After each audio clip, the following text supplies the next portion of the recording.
સફળતા જિંદગીની હસ્તરેખામાં નથી હોતી, ચણાયેલી ઇમારત એના નકશામાં નથી હોતી. શામળાજી પ્રદેશ કેળવણી મંડળ સંચાલિત અંતરિયાળ વિસ્તારની ભારતીય વિદ્યા મંદિર ધાવલી શાળા ગ્રામજનો અને ગુરુજનો સાથે સાથે વિદ્યાર્થીઓની અથાગ મહેનત થકી દિન પ્રતિદિન એ સફળતાના શિખરો સર કરી રહી છે. એનો આનંદ વ્યક્ત કરું છું, રાજીપો વ્યક્ત કરું છું. સતત વિદ્યાર્થીઓની મહેનત અને વાલીઓના સહકાર થકી શાળા દિન પ્રતિદિન એ ઉચ્ચ પરિણામ સાથે વિસ્તારમાં એ પોતાનું ગૌરવ હાંસલ કર્યું છે. એનો એક આચાર્ય તરીકે રાજીપો છે. આ સાથે શાળાની શૈક્ષણિક પ્રવૃત્તિઓ અને સહશૈક્ષણિક પ્રવૃત્તિઓને કેમેરામાં કંડારવાનો વિનમ્ર પ્રયાસ કર્યો છે. વિશ્વાસ રાખે છે આપ સૌને એ પ્રવૃત્તિઓ ગમશે.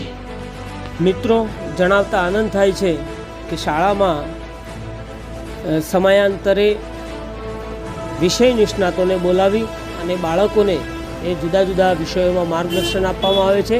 ધોરણ 9 અને 10ના વર્ગો હવા ઉજાસની સાથે સાથે શિક્ષકો શ્રેષ્ઠ મહેનત દ્વારા બાળકોમાં સર્વાંગીણ વિકાસ થાય એવા પ્રયાસો કરવામાં આવે છે.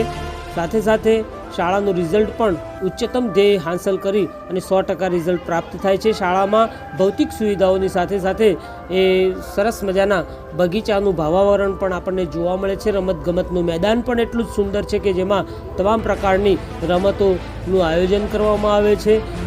કેમ્પસ સમગ્ર એ CCTVથી સજ્જ છે અને સાથે સાથે કોમ્પ્યુટર દ્વારા પણ બાળકોને નિત નવીન શિક્ષણ આપવામાં આવે છે. સાથે સાથે શાળામાં આજુબાજુના વિસ્તારોમાંથી જે બાળકો આવે છે એમને શાળા પરિવહન યોજના દ્વારા એ સ્કૂલ બસની પણ સુવિધા એ ઊભી કરવામાં આવે છે, જેનો રાજીપો છે. જુદી જુદી રમતો દ્વારા બાળકોનું એ શારીરિક તંદુરસ્તી વધે એવા પ્રયાસો પણ એ શાળામાં થઈ રહ્યા છે. દીકરીઓ માટે પણ એ રમતગમતના મેદાનની અલાયદી વ્યવસ્થા ઊભી કરવામાં આવી છે. શિક્ષકો અને વાલીઓ દ્વારા પરસ્પર સંપર્ક કરવામાં આવે છે અને હાલમાં દાતાશ્રીઓના અવિસ્મરણીય આર્થિક યોગદાન થકી શાળા વધુ સુસજ્જ થઈ રહી છે. આભાર.